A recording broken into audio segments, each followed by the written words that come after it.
How about this guy? Tumas Haikinian? Do you have any suggestions on how to get more young people interested in science? Wow, that's a good one. I think we have to get out there early. You know, you got to get them when they're really young. and just kind of energize the way they're being educated and stuff. And I think the more hands-on kinds of things you can do with kids, the better, because you engage them in a very different way. And I'm hoping, you know, stuff like this opens up questions for kids too. But a couple comments on getting young people interested in science. One, you can't be into science and into instant gratification. Science is hard work, and it takes a long time of hard work to make even a small advancement. So that's one thing to think about. You're in it for the long term. You got to have this long-term view. The other thing about science, it's the key to doing everything cool in life. You want to go to Antarctica, you want to collect data on ice cores or something, be a scientist. You want to go to the bottom of the ocean and study plate tectonics or benthic bottom layer creatures or whatever might be there, you know, go into science. The sky is literally not the limit when you go into science. And you can get other people to pay you to go to these really amazing places and do all this scientific investigation. So that's another aspect about science. And then a third aspect, and this deals with math and science and engineering. If you want to fly in space, if you want to do what Nicole and I do for a living, we're going to a place where you need a machine to keep you alive. You need a machine to take care of you. And you need to know how that machine works. And you need to know how to take care of that machine. And that takes math and science and engineering right now. So if you want to do our job, the entry fee is to understand math and science and engineering and technology, at least at this point in time. Oh, how did I get interested in science? I think I was just born that way, you know. I think so too. It's just the fabric of who I am says, wow, I want to understand everything around me. And you just look at something as simple as the electrical outlet that you plug things into. You're asked, well, what is electricity? What kind of electricity is this? Why is this particular kind of electricity fed into electrical outlets in your home, but a different kind of electricity might be fed into electrical outlets in a factory or something? And so just these questions about why is our world the way it is, and why is my house comfortable to live in when it's hot outside, and also comfortable to live in when it's cold outside. What makes it that way? How do these machines work? So I don't know whether it's a blessing or a bane, but I'm always asking these questions, trying to figure out the answers. Well, I think that's what it's all about, curiosity. I mean, I think that's what spurs it on to begin with, whether you know it's inside you or not.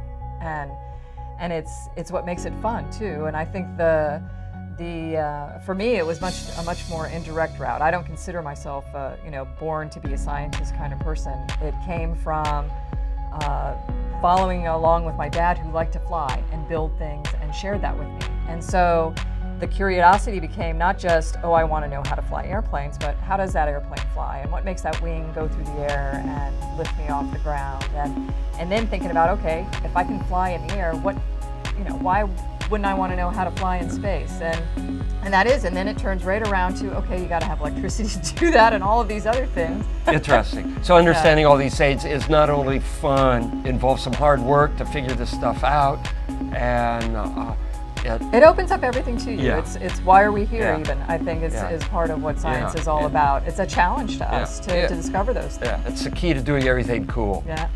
Okay. Oh, this is a good one. Raymond Morris has asked a question dealing with the 3D printer, which is going up on space station. We don't have it there yet, but will soon be there. 3D printer. So now we can literally uplink design plans and make new parts on space station. So what's your take on the 3D printer? I think it's awesome, and I think there are certain things that maybe people don't think of very often that would be really nice to create with a 3D printer. And I think about things like a spoon. Okay, I was going to ask you, let's project yourself back on station, not sitting here with a green screen behind us, and we've got the 3D printer. What would you make with the 3D printer? I would make a spoon. Okay. Because I think I lost my spoon and had to find another spoon. Oh, that's bad news that's to bad lose your news, spoon. the spoon. Oh. And then it came back around at some point. Oh, some orbital filter somewhere. karma, Yep. right? Yep, got the spoon back. But I think one of the other things would be funnels for the urine hose. Oh, yeah. And so these accoutrements that we use in the toilet are different. They are. And I think, what was the other thing? Oh, you know, on our exercise device where you can strap yourself down onto the bench, there's a buckle that's used there. Oh, yeah.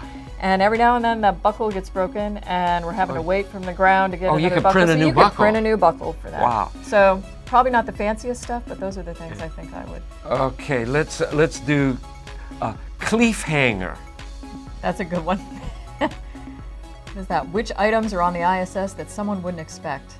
Like that lobster on the wall. That was Chris Cassidy's. Yeah. Well, you have your personal family items like finger paintings from your kids and things like that. Generally, you keep them out of sight. You keep them in your sleep station or something like that. What other items? Some of the scientific items can be kind of bizarre looking, special tweezers and things like that.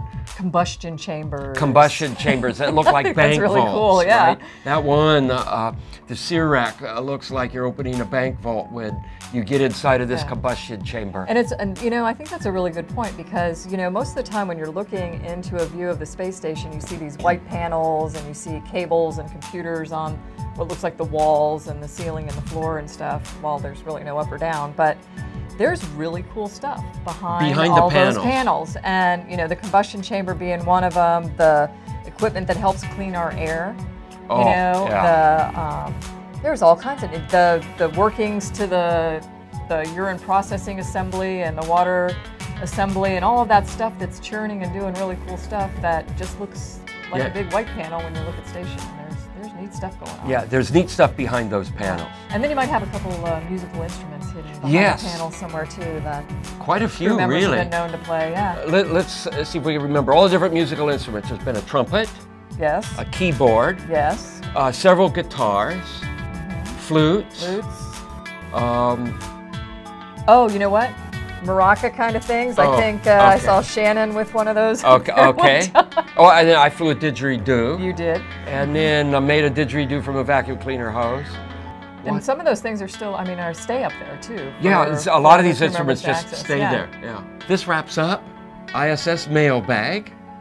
And stay tuned for next week. Thanks for having me.